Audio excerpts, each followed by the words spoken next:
ल आज चाहिँ हामी मानव शरीरमा रक्त सञ्चार प्रक्रिया भन्ने टपिकमा चाहिँ छलफल गर्न गइरहेका छौँ। अब यो हाम्रो सिलेबसमा भएको खरिदारको सिलेबसमा भएको कोर्स अन्तर्गतको र इम्पोर्टेन्ट पनि मानिन्छ है यो एकदमै। सुरुमा चाहिँ हामीले रगतको बनावटबाट जाउँ। रगतको बनावट कस्तो हुन्छ त नि भन्ने कुराबाट हामी यहाँ छिर्छौँ हैन। रगत भनेको रातो र बाक्लो, रातो हुन्छ, तपाईँ हामीले देखेकै कुरा हो, र यो बाक्लो पनि हुन्छ। जस्तो पानी भन्दा यो के हुन्छ, बाक्लो हुन्छ है। रातो र बाक्लो के हो, यो तरल संयोजित तन्तु हो भन्छ रगतलाई। र रगतले के गर्छ भन्दाखेरि शरीरलाई चाहिने आवश्यक सम्पूर्ण वस्तुहरू चाहिँ तपाईको चाहिँ शरीरका हरेक अङ्गमा पुर्याउने तथा हरेक अङ्गमा भएका ती हानिकारक तत्त्वहरू चाहिँ के गर्ने काम गर्छ, बाहिर फाल्ने काम गर्छ। त्यही भएर चाहिँ रगतमा शरीरलाई चाहिने के हुन्छ, आवश्यक सम्पूर्ण तत्त्वहरू पाइन्छ। र तेस्रो पोइन्टमा छ शरीरको सम्पूर्ण अङ्गमा पौष्टिक तत्त्व र अक्सिजन पुर्याउने तथा हानिकारक तत्त्वहरू बाहिर फाल्ने काम गर्छ भनेको शरीरको सम्पूर्ण अङ्ग जति हुन्छ नि तिनमा चाहिँ के गर्छ, यसमा सम्पूर्ण वस्तुहरू पाइने भयो। त्यो पाइने भएकै कारण ती पाइएका पौष्टिक तत्त्वहरू र अक्सिजन पुर्याउने, अङ्गहरूमा पुर्याउने तथा हानिकारक तत्त्वहरूलाई के गर्ने काम गर्छ, बाहिर फाल्ने काम गर्छ भन्यो। र स्वस्थ वयस्क मानिसको शरीरमा 5.5 लिटर के हुँदो रहेछ, रगत हुँदो रहेछ। अब हामीले यहाँबाट जान्नुपर्ने दुईटा कुरा छ। तपाईको रगतको काम चाहिँ मेन के हो भन्दाखेरि पौष्टिक तत्त्व र अक्सिजन चाहिँ शरीरका विभिन्न अङ्गमा पुर्याउने र हानिकारक तत्त्वहरू बाहिर फाल्ने काम चाहिँ केले गर्दो रहेछ, रगतले गर्दो रहेछ। एक नम्बरमा त जान्नु पर्यो। र दोस्रो नम्बरमा हामीलाई एमसिक्यूजको लागि इम्पोर्टेन्ट भनेको स्वस्थ मानिसको शरीरमा कति रगत हुन्छ भनेको 5.5 लिटर चाहिँ के हुँदो रहेछ, रगत हुँदो रहेछ है। अब रगत मुख्यतया रक्तकोष र प्लाज्मा मिलेर बनेको हुन्छ। रक्तकोष भनेको राता रक्तकोष छ र अर्को के छ, सेता रक्तकोष छ, र त्यससँगै अर्को के मिलेर बनेको हुन्छ, प्लाज्मा मिलेर बनेको हुन्छ। र हामीले रगतको बनावटमा यति दुईटा कुराहरू गर्यौँ है। अब त्यसपछि जाउँ प्लाज्माबाट म गएँ। प्लाज्मा भनेको रगतमा करिब 55% प्लाज्मा हुन्छ। मैले यहाँ रातोले हाइलाइट गरेको छु। त्यो रातोले हाइलाइट गरेको चाहिँ अलि इम्पोर्टेन्ट हो कि भन्ने मलाई लागेर मैले गरेको है। रगतमा चाहिँ करिब 55% के हुन्छ, प्लाज्मा हुन्छ है। कति प्रतिशत, 55% के प्लाज्मा हुन्छ। र यो प्लाज्मा कस्तो रङको हुन्छ भन्दाखेरि पहेँलो रङको पारदर्शक तरल पदार्थ नै के हो, प्लाज्मा हो। भनेको प्लाज्मा कस्तो रङको हुँदो रहेछ, पहेँलो रङको हुँदो रहेछ है।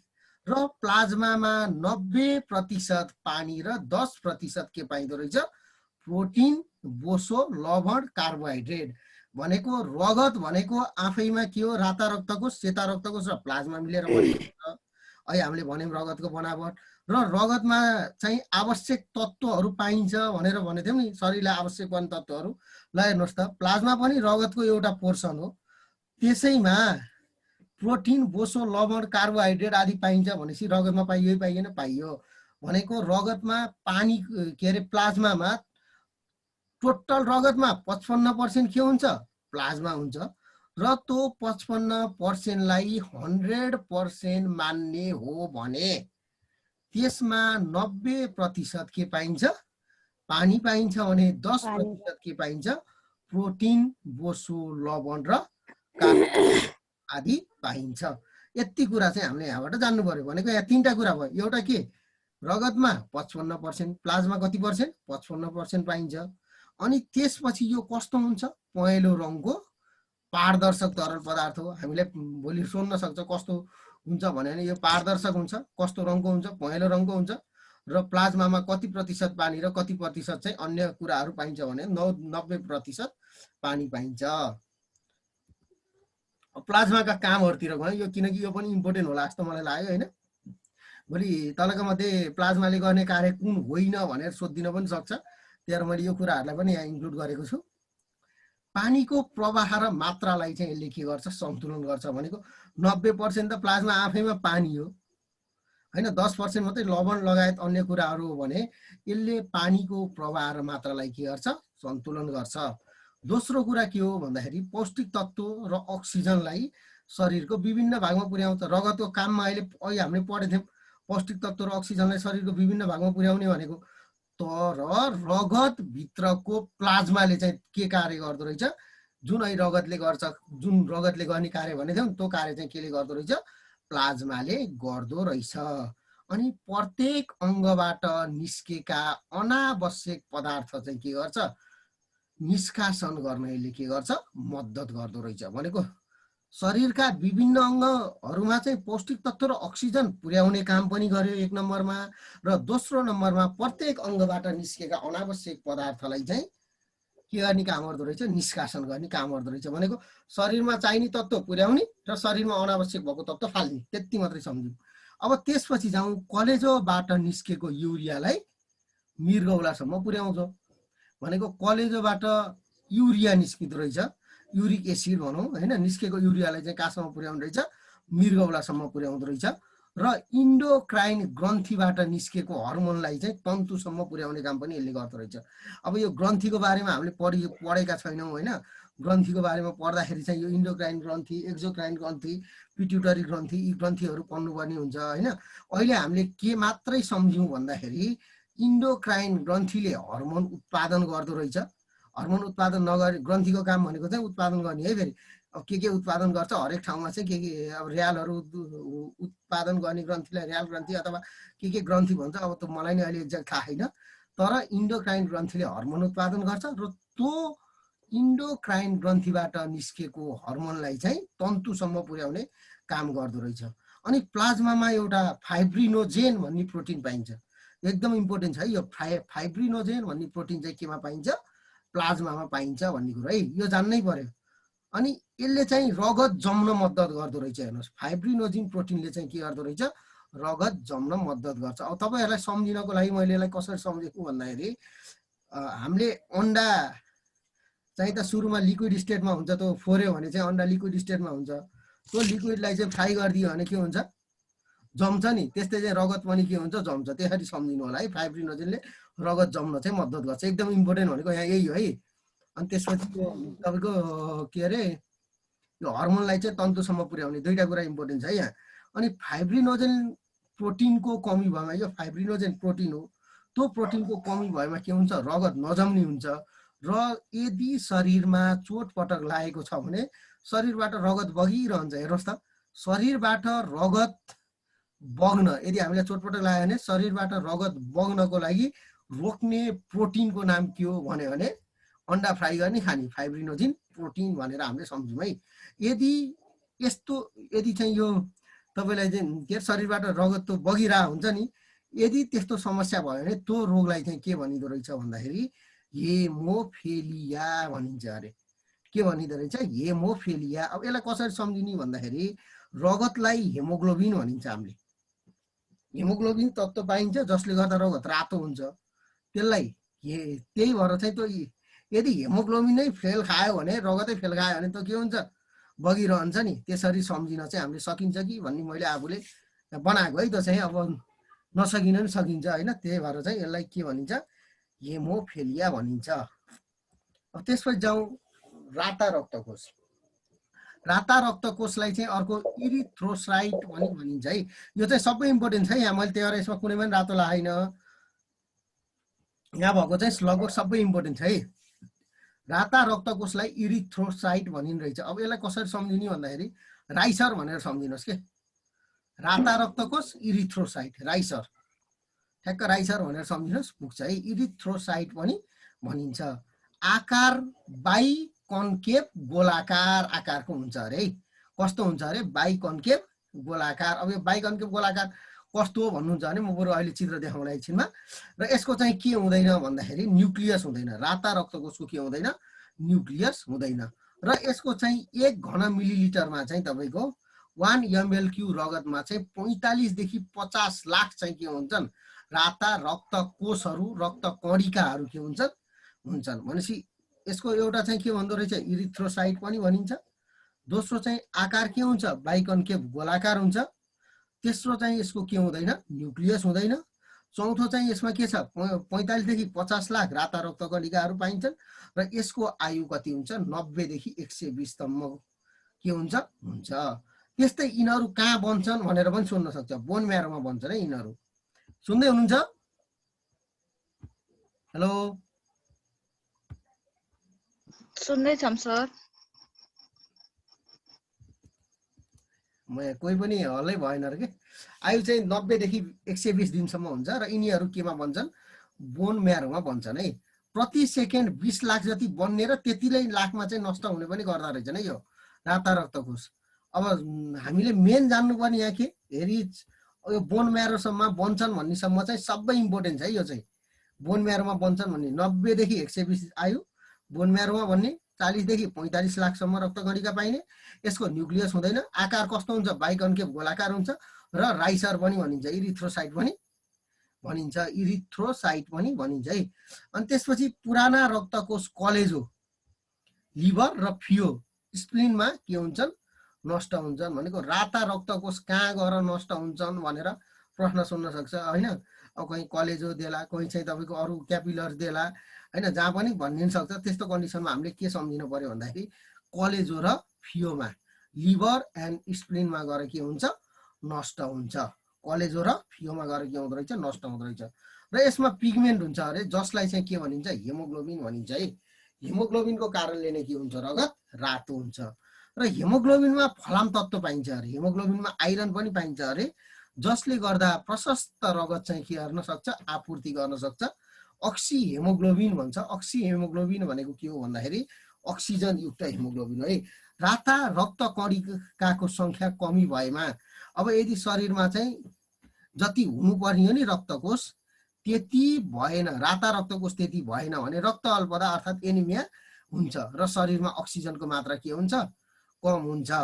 भनेको अहिले हामीलाई यो कोभिड-19 मा अक्सिजनको मात्रा घट्छ भन्छ नि, त्यो भनेको के रहेछ भन्दाखेरि चाहिँ हामीले बुझ्दाखेरि चाहिँ यो यसको भनाइअनुसार बुझ्दाखेरि के हो भन्दाखेरि तपाईहरुको शरीरमा जब कोरोना भाइरस छिर्छ, छिरिसकेपछि त्यसले एट्र्याक्ट गर्ने केलाई रहेछ? राता रक्तकोषलाई एट्र्याक्ट गर्दो रहेछ। हेर्नुस् है, राता रक्त कणिकालाई एट्र्याक्ट गर्दो रहेछ। त्यो कारणले गर्दा के हुन्छ? शरीरमा अक्सिजनको मात्रा कम हुन्छ अनि त्यसपछि मान्छेलाई चाहिँ अक्सिजन दिनुपर्छ अथवा भेन्टिलेटरमा राखेर अक्सिजन दिनुपर्छ।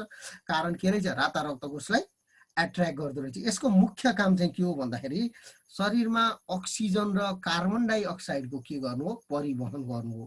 भनेको शरीरमा चाहिँ अक्सिजन र कार्बन डाइअक्साइडलाई के गर्ने? पुर्याउने, के अरे अक्सिजन लैजाने अनि त्यसपछि कार्बन डाइअक्साइडलाई फाल्ने लगायतका कार्यहरूमा चाहिँ यसले सहयोग गर्दो रहेछ है। अब जाउँ सेता रक्तकोष। सेतालाई ल्युकोसाइट भनिन्छ है। रातालाई चाहिँ हामीले भनिसक्यौँ होइन, रातालाई राइसर भनेर सम्झिन्छ, यो ल्युकोसाइट भनेर आफै सम्झिन्छ है। सेतालाई चाहिँ सेतो ल्याऊ भनेर हुन्छ, नत्र लाउचेली सेतो लाउ भनेर सम्झिने हुन्छ होइन।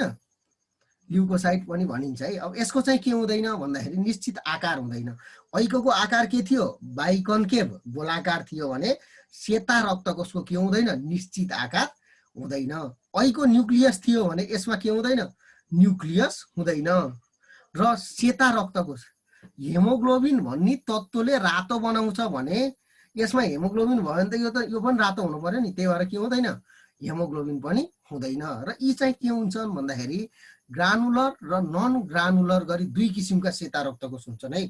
अब यहाँ यो 3-4वटा नाम छ, अलिकति घोक्नै पर्ने छ है। यो न्युट्रोफिल, इयोसिनोफिल, ब्यासोफिललाई चाहिँ यो तीनटालाई चाहिँ ग्रानुलर सेता रक्तकोष भनिन्छ। मैले यहाँ ग्रानुलर ल्युकोसाइट भनेको, ल्युकोसाइट भनेको आफैमा सेता रक्तकोष हो, किनकि यसलाई ल्युकोसाइट पनि भनिन्छ। त्यहाँ न्युट्रोफिल, इओसिनोफिल र ब्यासोफिललाई के भनिन्छ? ग्रानुलर ल्युकोसाइट भनिन्छ भनेको यी तीनटा चाहिँ घोक्नै पर्छ है हामीले। न्युट्रोफिल, इओसिनोफिल र ब्यासोफिल। त्यस्तै लिम्फोसाइट र मोनोसाइटलाई के भनिन्छ? नन ग्रानुलर ल्युकोसाइट भनिन्छ। भनेको नन ग्रानुलर तपाईको के भनिन्छ? सेता रक्तकोष भनिन्छ। भनेपछि सेता रक्तकोष पनि धेरै प्रकारका हुँदो रहेछन्। ग्रानुलर र नन ग्रानुलर गरी दुई प्रकारका भए। त्यो ग्रानुलर अन्तर्गत नि चाहिँ तपाईको न्युट्रोफिल, इओसिनोफिल र ब्यासोफिल परे हैन। त्यस्तै चाहिँ तपाईको अर्को नन ग्रानुलर अन्तर्गत लिम्फोसाइट र मोनोसाइट परे। र यिनीहरूको आयु करिब चाहिँ 2 हप्ता हुन्छ है। यिनीहरूको आयु कति हुन्छ? करिब 2 हप्ता हुन्छ। र 1 मिलिलिटर क्युब, 1 घन मिलिमिटरमा चाहिँ 6000 देखि 10000 सम्म सेता रक्तकोषहरू हुन्छन् अरे। भनेको 1 घन मिलिमिटरमा जम्मा 6000 देखि 10000 के हुन्छन्? सेता रक्तकोषहरू हुन्छन्। यिनीहरू हाडको मासी, लिम्फ नोड र फियोमा बन्छन् अरे। भनेको यिनीहरू यो सेता रक्तकोष कहाँ बन्छन् भन्दाखेरि हाडको मासी, द्याट इज लिम्फ नोडलाई चाहिँ तपाईँको हाडको मासीलाई चाहिँ लिम्फ नोड पनि भनिन्छ र अर्को चाहिँ कहाँ भन्छन् फियोमा बन्छन्। भनेको फियोमा अहिले हाम्रो के थियो राता रक्तकोष गर नष्ट हुन्थे पुराना रक्तकोषहरू भने फियोमै फेरि के बन्दो रहेछ भन्दाखेरि सेता रक्तकोष बन्दो रहेछ। यदि यसको संख्या आवश्यकता अर्थात् औसत भन्दा बढी भएमा ल्युकेमिया रोग लाग्छ भने सेता रक्तकोषलाई ल्युकोसाइट भनिन्छ। रोग पनि के हुँदो रहेछ ल्युकेमिया हुँदो रहेछ, जसलाई चाहिँ हामीले के भनिन्छ भन्दाखेरि ब्लड क्यान्सर भनिन्छ। ब्लड क्यान्सर भनेको के रहेछ सेता रक्तकोषको संख्या औसत भन्दा बढी भएको अवस्था रहेछ। केही नबुझेको छ?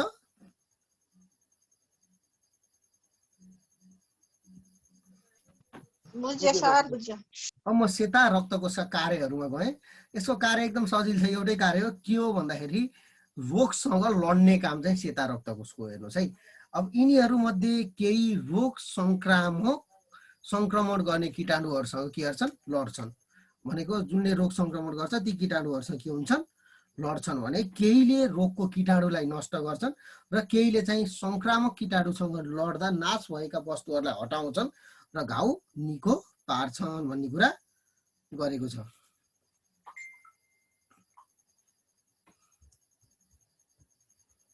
हामीसँग अब 10 मिनट टाइम छ।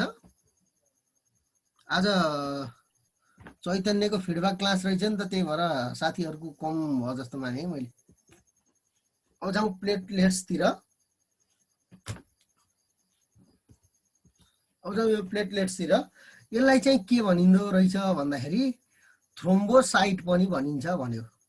है हामीले अब यी तीनटा एकदम जान्नुपर्छ है। रातो रक्तकोषलाई राइसर इरिथ्रोसाइट, अनि त्यसपछि सेता रक्तकोषलाई ल्युकोसाइट, अनि त्यसपछि चाहिँ तपाईँको यो के अरे प्लेटलेट्सलाई थ्रोम्बोसाइट भन्दो रहेछ है।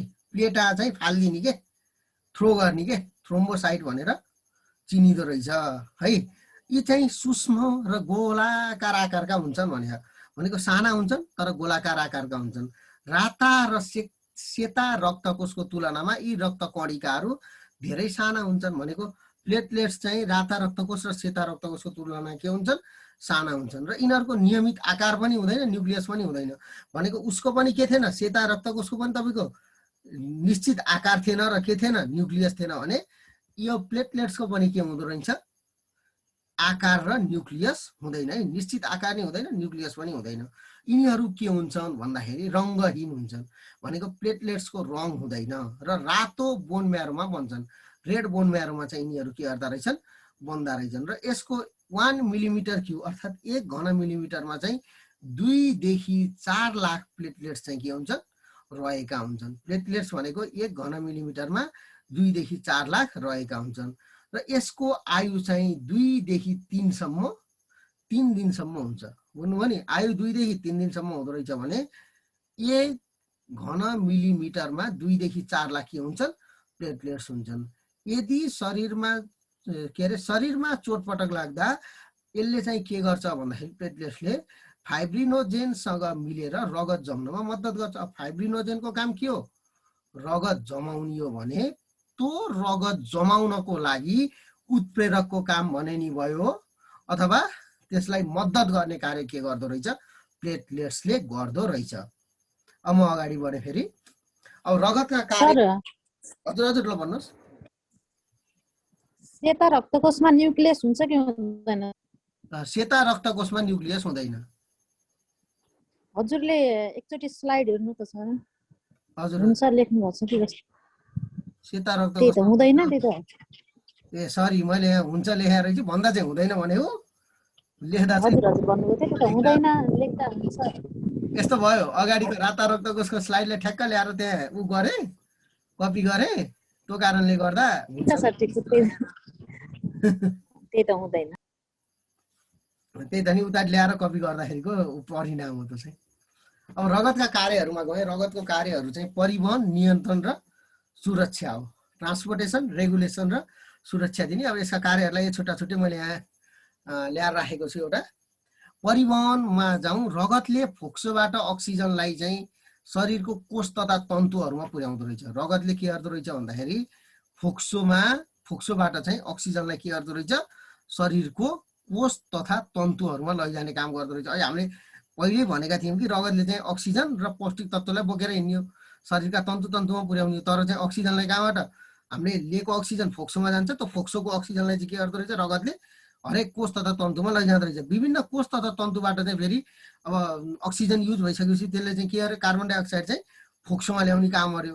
रगतले आन्द्राबाट सोसिएका, अब रगतसँग पौष्टिक तत्त्व कसरी आउँछ त नि भन्दा हामीले खाएको खाना त पहिला चाहिँ हाम्रो ड्युडेनम अर्थात् आमाशयमा जान्छ होइन, त्यहाँ चाहिँ तपाईँको मसिनो हुँदै जान्छ, त्यसपछि चाहिँ आन्द्रा हुँदै हुँदै हुँदै गएर जाने हो के अरे हेर्नुहोस् त्यो के भन्छ ऊ प्रोसेस हुने हो होइन, फाल्ने प्रोसेस हुने हो। त्यही आन्द्राको काम के हुन्छ भन्दाखेरि त्यसले चाहिँ के गर्छ भन्दाखेरि चाहिँ त्यो हामीले खाएको खानाको चाहिँ पौष्टिक तत्त्वहरू सोच्ने काम गर्छ र त्यो आन्द्राले सोचेको पौष्टिक तत्त्वलाई चाहिँ रगतले के गर्छ भन्दाखेरि लिएर हिँड्छ र शरीरको कोष तथा तन्तुमा पुर्याउने काम गर्छ। ग्रन्थीबाट निस्केको है हामीले कहाँबाट निस्केथ्यो भन्दा इन्डोक्राइन ग्रन्थीबाट निस्केको भनेको हर्मोन हो, त्यही ग्रन्थीबाट निस्केको हर्मोनलाई चाहिँ शरीरको विभिन्न भागमा लैजान्छ। यसले शरीरलाई काम नलाग्ने वस्तुहरूलाई चाहिँ कलेजो, फोक्सो र मृगौला आदि अङ्गमा निष्कासनको लागि पुर्याउने काम गर्छ भने परिवहनमा चाहिँ रगतले के गर्दो रहेछ भन्दाखेरि शरीरलाई काम नलाग्ने अङ्ग के अरे वस्तुहरूलाई चाहिँ फाल्नलाई चाहिँ के प्रयोग कहाँ लैजाँदो रहेछ भन्दाखेरि कलेजो, फोक्सो र मृगौला। अब जस्तो कार्बन डाइअक्साइड फाल्नुपर्छ, फोक्सोबाट गयो श्वास लियो, तपाईँको कार्बन डाइअक्साइड चाहिँ नचाहिने चिज भयो, त्यहाँबाट ऊ के अरे फिल्टर गरेर फालिदियो। मृगौला भनेको हाम्रो मृगौलाबाट पिसाब भएर जान्छ, पिसाब छानिएर जान्छ, त्यहाँबाट पिसाब निस्केर अनि कलेजोमा पनि फोहोर वस्तुहरू गएर जम्मा हुन्छ है, आदि अङ्गसम्म निष्कासनका लागि पुर्याउने कार्य गर्छ। अब त्यस्तै अर्को नियन्त्रण भन्ने छ, यसले शरीरको तापक्रमलाई नियमित राखी शरीरलाई न्यानो बनाउँछ, साथै तन्तुहरूमा तरल पदार्थ र विभिन्न रासायनिक पदार्थहरूको मात्रालाई नियन्त्रण गर्छ भनेको अब हामीले खाना खान्छौँ, खाना खाइसकेपछि त्यो खाना ग्लुकोज हुने होइन, ती विभिन्न रासायनिक प्रतिक्रियाहरू हुन्छन्, ती प्रतिक्रियाहरूलाई के गर्ने नियन्त्रण गर्ने र शरीरको तापक्रमलाई चाहिँ नियमित राख्ने र शरीरलाई न्यानो बनाउने कार्यले गर्छ। अब सुरक्षामा जाउँ। रगतले रोगका कीटाणुहरूसँग लड्न सङ्क्रमित भएको ठाउँमा सेता रक्तकोषहरूलाई पुर्याउने कार्य गर्छ भनेको रगतले सुरक्षा पनि गर्छ होइन, किनकि हाम्रो सेता रक्तकोषको कामै त्यही त हो, सुरक्षा गर्ने, कीटाणुसँग लड्ने अनि केहीलाई चाहिँ मार्ने अनि त्यसपछि मरेकाहरूलाई चाहिँ साइड लाउने काम सबै सेता रक्तकोषले गर्ने हो। सेता रक्तकोष भनेको आफैमा रगत हो, रगतको एउटा ऊ हो भाग हो भनेको यसले चाहिँ रगतले रोगका कीटाणुसँग लड्न सङ्क्रमित भएको ठाउँमा सेता रक्तकोषहरूलाई पुर्याउने काम गर्छ भनेको रोगका कीटाणुहरूले जहाँ चाहिँ तपाईँको शरीरमा जहाँ सङ्क्रमण भयो त्यहाँ चाहिँ सेता रक्तकोषहरूलाई के गर्छ पुर्याइदिन्छ अनि सेता रक्तकोषले ड्याङडुङ फाइट हान्छन् अनि फाइट हानेर चाहिँ जित्छन् अनि त्यसपछि तपाईँ सन्चाउने हो। र घाउ चोट लागेको ठाउँमा फाइब्रिनोजेनले रगत जमाउन मद्दत गर्छ भने ग्लोबुलिनले चाहिँ रोगबाट सुरक्षा प्रदान गर्छ भनेको ग्लोबुलिन भन्ने यहाँ एउटा सम्झिनुहोस्, अरू चाहिँ लगभग हामीले अगाडि नै भनेको कुरा चाहिँ छ भनेको ग्लोबुलिनले पनि के गर्दो रहेछ रोगबाट सुरक्षा गर्दो रहेछ र यो पनि रगतमै पाइन्छ, यति कुरो बुझ्नुहोस् है त। अब हामीसँग 3 मिनट टाइम रहेछ। अब बल्ल हामी मुटुमा छिरियो है, बल्ल रगत सकाइयो, अब मुटुमा छिरियो, मुटुको यति भ्याइन्छ होला सायद 2 मिनटमा। मुटु भनेको दुई फोक्सोको बिचमा रहेको कार्डियक मांसपेशीबाट बनेको हुन्छ भनेको यो जान्नै पर्यो, कार्डियक मांसपेशीबाट बनेको हुन्छ र बढी भाग शरीरको बायाँपट्टि हुन्छ। हेर्नुहोस् है, यसको बढी भाग चाहिँ कहाँ हुन्छ शरीरको बायाँपट्टि हुन्छ र मुटुलाई चाहिँ पेरिकार्डियम, अलि नाम चाहिँ गाह्रो छ, घोक्नै पर्ने छ यहाँ। अब एउटा कार्डियक मांसपेशी त लगभग धेरैलाई थाहा होला, यो चाहिँ घोक्न नपर्ला, तर यो पेरिकार्डियम नामक दुई पत्रे पातलो झिल्लीले चाहिँ मुटुलाई ढाकेको हुन्छ। बुझ्नुभयो नि, पेरिकार्डियम नामक दुई पत्रे पातलो झिल्ली, नाम सम्झिन चाहिँ अलि दुखै गर्नुपर्छ है यो पेरिकार्डियम। अनि त्यसपछि पेरिकार्डियल फ्लुइड, पेरिकार्डियम चाहिँ पत्र र पेरिकार्डियल चाहिँ के हो फ्लुइड पाइन्छ यसमा, जसले चाहिँ त्यो फ्लुइडले चाहिँ मुटुलाई चोटपटक लाग्नेबाट बचाउँदो रहेछ। पेरिकार्डियल फ्लुइडले चाहिँ मुटुलाई के गर्दो रहेछ चोटपटक लाग्नेबाट बचाउँछ। र मुटुमा 4वटा कोठा हुन्छन्, ती कोठाहरू भनेको दायाँ अरिकल, दायाँ भेन्ट्रिकल, बायाँ अरिकल र बायाँ भेन्ट्रिकल हुन्। 4वटा कोठाहरू दायाँ अरिकल, दायाँ भेन्ट्रिकल, बायाँ अरिकल र बायाँ भेन्ट्रिकल। त्यो चाहिँ तपाईँले म देखाइदिन्छु। हेरि यो राइट एट्रियम लेखेको देख्नु नि, यो भनेको यो हाम्रो मुटुको चित्र हो। यो मुटुको चित्रमा राइट एट्रियम भन्यो नि, यो भनेको के हो भन्दाखेरि दायाँ अरिकल, यो दायाँ भेन्ट्रिकल। अहिले देख्नु भएको नि यो माउस चलेको, यो चाहिँ बायाँ तपाईको अरिकल र यो चाहिँ के हो बायाँ भेन्ट्रिकल हो। भनेको चारवटा कुराहरू यो हुन्छन् भने है। अनि केही मुटुका पार्ट्सहरू भने मैले एउटा भने पल्मोनरी धमनी र पल्मोनरी शिराको कुरा गरेँ मैले। यहाँ चाहिँ एउटा भनेको मुटुबाट शरीरमा रगत जाने ठुलो नली हो। त्यस्तै पल्मोनरी धमनी भनेको मुटुबाट फोक्सोमा अशुद्ध रगत लैजाने धमनी हो। पल्मोनरी धमनीले चाहिँ सबै धमनीहरूले चाहिँ तपाईको शुद्ध रगत बोक्छन्, तर यो पल्मोनरी धमनी एउटा यस्तो धमनी हो जो चाहिँ अशुद्ध रगत मात्रै बोक्छ। हेर्नुहोस्, जुनले चाहिँ मुटुबाट फोक्सोमा चाहिँ अशुद्ध रगत लैजाने काम गर्छ। त्यस्तै अर्को छ पल्मोनरी शिरा, फोक्सोबाट शरीरमा शुद्ध रगत लैजाने शिरा हो। मैले यहाँ नोट भनेर लेखेको छु, पल्मोनरी धमनी बाहेक सबै धमनीहरूले शुद्ध रगत बोक्छन् र पल्मोनरी शिरा बाहेक सबै शिराहरूले अशुद्ध रगत बोक्छन् भनेछु। अब म यहाँ देखाउँछु तपाईँलाई। एउटा भनेको हेरियो, तीनटा देख्नु नि, यता माथि गएको हेरेर देख्नु नि, हेरियो एउटा भनेर लेखेको यही हो। हेर्नुहोस् एउटा, यो एउटाले चाहिँ तपाईँको शरीरमा चाहिँ शरीरका विभिन्न अङ्गमा रगत पुर्याउने काम गर्ने हो के अरे। हेरियो लेफ्ट भेन्ट्रिकल भन्ने देख्नुभयो, लेफ्ट भेन्ट्रिकलबाट हेरियो छिर्ने दुलो हो नि, यो दुलोबाट यसरी छिरेपछि यहाँबाट चाहिँ तपाईँको के हुन्छ भन्दाखेरि चाहिँ यो एउटा चाहिँ क्यापिलर्सहरू कोशिकाहरूमा गएर चाहिँ जोडिया हुन्छ। अनि त्यो कोशिकाहरूले चाहिँ शरीरका विभिन्न भागमा चाहिँ रगत पुर्याउने काम गर्छ। हेर्नुहोस् है, यो एउटा